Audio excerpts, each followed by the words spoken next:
முழங்கால் அடித்துக்கொண்டு ரத்தம் வருவது போல் குங்குமத்தை கரைச்சி உடம்பெல்லாம் பிடிச்சி கொண்டு ஐயா தர்மம் பண்ணுங்க தர்மம் பண்ணுங்க. என் கூட இருக்கிறவர் சார் தர்மம் பண்ணுங்க சார்.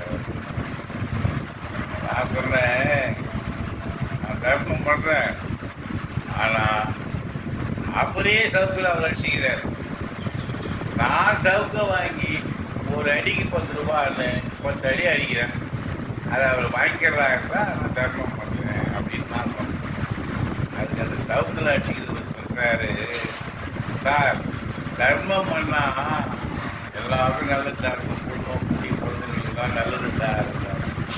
தர்மம் யார் பண்ணாலும் நல்லது தானப்பா. ஆமாம் ஐயா, அப்போ செய்ய தர்மம் நீ எனக்கு பண்ணு, உன் பிள்ளை குட்டிங்க நல்லா இருக்கட்டா, உன் குடும்பம் நல்லா இருக்கட்டா, நீ தர்மவான் பேரிடப்பா.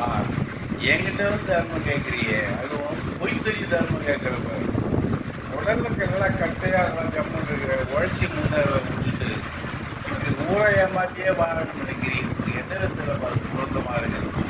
கொஞ்சம் யோசனை பண்ணி செஞ்சு மக்களை ஏமாற்றாத மாதிரி இருந்து உழைக்க கற்றுக்கொள்ளுங்க. அதோடு என் நண்பர்களிடம் சொன்னேன், இந்த மாதிரி ஏமாற்றுபவர்களுக்கு நீங்கள்லாம் ஆதரவு கொடுக்க வேண்டாம் என்றும் அவர்களுக்கு புத்திமதி சொல்லி உழைக்க கற்றுக் கொடுங்கள் என்று சொல்லி அங்கிருந்து புறப்பட்டு சென்றோம். இதுதான் அன்றைய நடந்த சம்பவம். இது கவனித்திற்கு உற்சாராக இருங்கள். நன்றி.